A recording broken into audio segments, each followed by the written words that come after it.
You're listening to She's Got Drive podcast, the podcast that inspires women to be the driver in their own life through the life and stories of Black women with drive. And I'm your host, Shirley McAlpine. I'm a business consultant, an executive coach, and a leadership facilitator working with people and organizations to live their lives by design and not default. Welcome back to another episode of What's Been Driving Me this week, where each week I share with you what's the main thing that's occupying my mind, energy and time and spirit. The thing that's inspiring me and that's giving me life, or the thing that might be driving me crazy. So in this She's Got Drive short, I share what I'm doing about it and the strategies that I'm using, or the thing that I'm doing to guide me in all parts of my life. So if you want to find out how I take on a change in my own life or even a transformation, then you've come to the right place. On this week's episode of What's Been Driving Me this week is my relationship to August. August as the bridge. August always feels like a bit of a bridge for me each year, but because it's the time when I usually take a break with the family. We usually have a vacation, as zillions of other people are doing. This year, I have expanded the amount of time that I'm taking off in August. I'm using August as a bridge to not just the rest of 2019, but also my looking forward to 2020.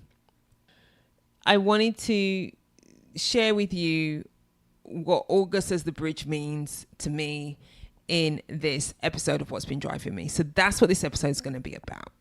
But before we do that, I can't move forward without spending a moment to give thanks and appreciation and love for Toni Morrison. I first read and discovered Toni Morrison's work over 30 years ago, The Blue Sigh.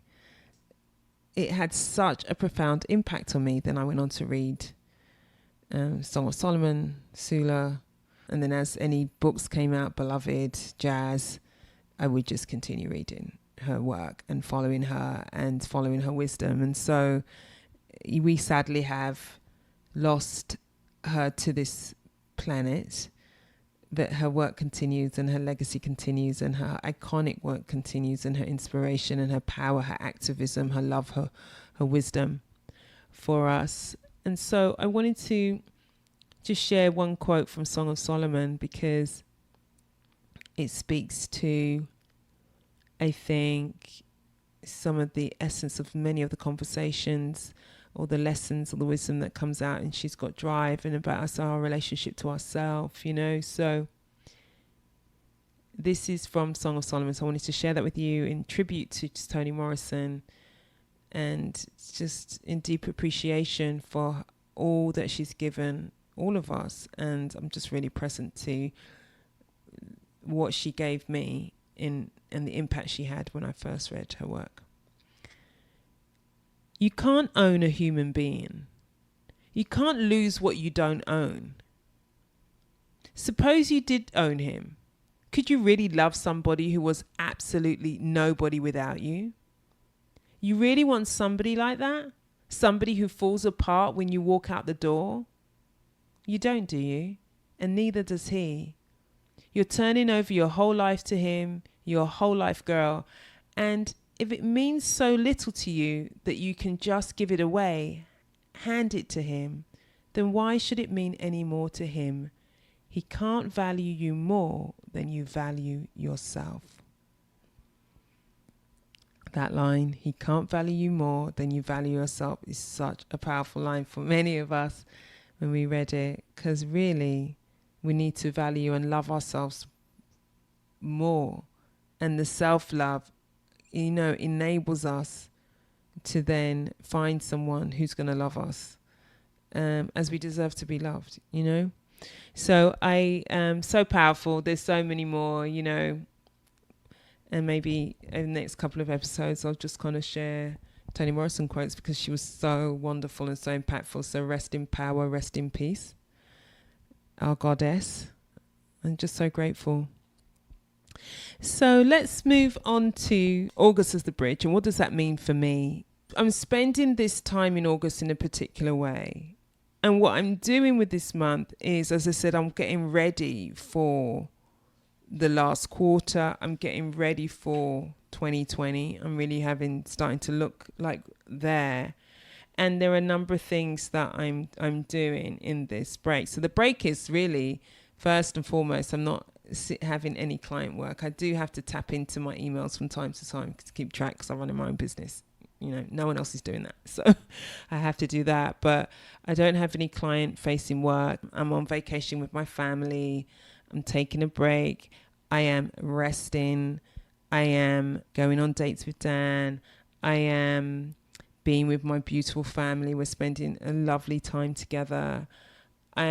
We had a brief time away, and then I'm actually on a staycation. I've traveled, myself and Dan travel so much that we actually didn't want to get on a plane to go anywhere. We were like, I do not want to go on a plane. I do not want, in that period to kind of travel as a family. Whilst vacations are fantastic and we love going to new places and all of that, it's stressful. It's full. It's active. It's full on, in fact, and because you always want to get out and do stuff. Well, I do. So we had a brief break in Michigan, and where we can drive for just 2.5 hours and then hang out in this same space that we've been to before. And then we came back, and now we're at home, and really enjoying being together at home in a place that I don't spend enough time in fact, catching up on things around the house, really just having easy days. The days are going very quick. It's very easy days, low stress days, tidying up, clearing, really creating time for my creativity to get expressed. That's a big part of it too. So there's a big part of my time is being with the family, us reconnecting, us spending hours playing Monopoly, for example, in a game that's lasting for days. You do it hours, you think, I need to stop, and then we can do another. Stuff like that you never get time for. And also space for my creativity to come through as well. For example, I made a leather bag last week, which is so fantastic. I've got my plan on my next one. I'm sewing a dress. I'm going to make cushion covers. Like, who has time for that normally? I don't. And it's the thing that it gives me peace. I'm knitting. I'm working on 2 projects. It gives me peace as I work through it. It stimulates my creative juices in other areas. It allows me to think about, like, what are the other things that I want to do and accomplish. It's giving space for things that can emerge through it.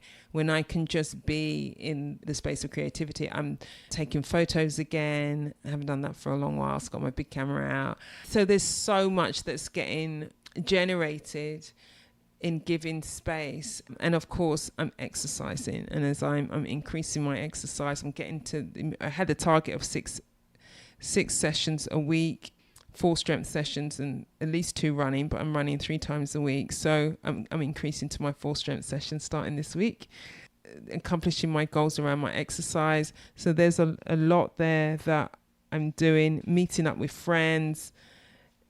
And I think it's about, this bridge is about restoration, is about restoring myself, replenishing my energy, experiencing joy, being present to my life, being present to the beauty that exists in my life, slowing it down so much that I can really look at the different aspects of my life and revel in the joy that it is. And whereas the first part, I was moving so fast, it's not that I don't enjoy my life then, but you're moving so fast, you don't stop long enough. And then spending time with the children, spending time together as well. So there's so much there the other thing that it has then allowed for, I think the exercise, the health, the self-care strategy that I'm now in has then, we are taking on health and well-being as a family. And we're on a healthy eating plan. I bought the green print for Marco Borges, and we're doing that broadly, little adaptations to make sure it works for the children, with the commitment that, how about, I think Dan said one, it would be really nice to end our holiday in better shape than when we began. And that isn't usually the case. When we have a vacation or a break, what usually happens is we end up eating, not sleeping enough, eating the things that aren't helpful for us, putting on weight, not doing as much exercise. Those are the things that kind of go out when we're on vacation. And this time the commitment is, actually, when we return, we're going to be in better shape than at the beginning. So that has a different orientation. So you're still having fun. You're still doing great things. You're still having some of it, but it's in moderation. And it's really inside of a different commitment that we're playing this time, setting ourselves up for a stronger quarter in all aspects of my life, and not just focusing on work. August as a bridge isn't just a bridge for work. It's a bridge for it's the bridge for this part of my life, part of my life, this next quarter of my life. What do I want in that quarter of my life? How do I want to feel? How do I want things to be? How am I integrating? What are the relationships looking like in all aspects of my life? How do I want that to be? So it's really like a review in action. Really, it's like a review in action, a life review in action, a replenishing and a restoration. And it's at a level that I haven't done before in this way. And I'm finding it very, very, very rewarding. I don't know what it's going to be at the end of it, because I'm only partway through, but I'm finding it so rewarding. I'm allowing myself to discover more about myself and my life, and to create and give space. And it's something that I'm feeling that I'm likely to repeat. It's something that I'm feeling that I'm certainly benefiting from, and experiencing the difference that it's having on me as a family. We can experience the difference it's having on all of us as we connect, and we just love being together. And I'll be curious to see what difference it makes to the last quarter, but more importantly, what difference it makes to the future of the direction that my life is going. So I've already got my eye on 2020. Whereas, as you know, we're usually talking about 2020 much later in the year in terms of the quarter, but really, I've already got my eye on 2020 and what is it that I'd like to see shift for me in that period of time in my whole life. And so giving space, emotional space, spiritual space, giving space for friendships, spending more time with my sister friends, which is nourishing, and nourishing my mind, my body, my spirit, all of it. So that's really the whole thing as August as a bridge, is doing the things that bring me joy, doing the things that bring me rest, doing the things that give me restoration, relaxation, creativity, space, and challenging me to be my best self. So I wanted to share that with you. That's what's been driving me this week. I invite you to consider, if August is a bridge for you, what could you use this time for? How might you prepare for the last quarter? And that preparation could be just focusing on your rest time and your relaxation and your renovation, if you like. Or it could be like creating and thinking forward and like imagining what the last quarter would be. Or it could be both. of those things or both those domains, but consider August as your bridge. You did what you did up until this point, and now how about thinking about and preparing for the rest of the year? And that's what's been driving me this week. So what's been driving you this week is my question for you as well. And if that's what's been driving you, how are you going to respond to what's driving you that you get yourself back in the driving scene? She's Got Drive is produced by Cassandra Voltalina. The music is by the awesome all-female band Blonde. The song is called Circles. If you want to contact me, you can get hold of me through my Instagram, it's Shirley McAlpine. You can always go to my website, shirleymcalpine.com. Or you can follow me and find me on the Facebook page. She's got Drive Facebook pages. You can also contact me through my website, shirleymcalpine.com/contact me. Thank you so much for listening. Until next time, go well and stay well.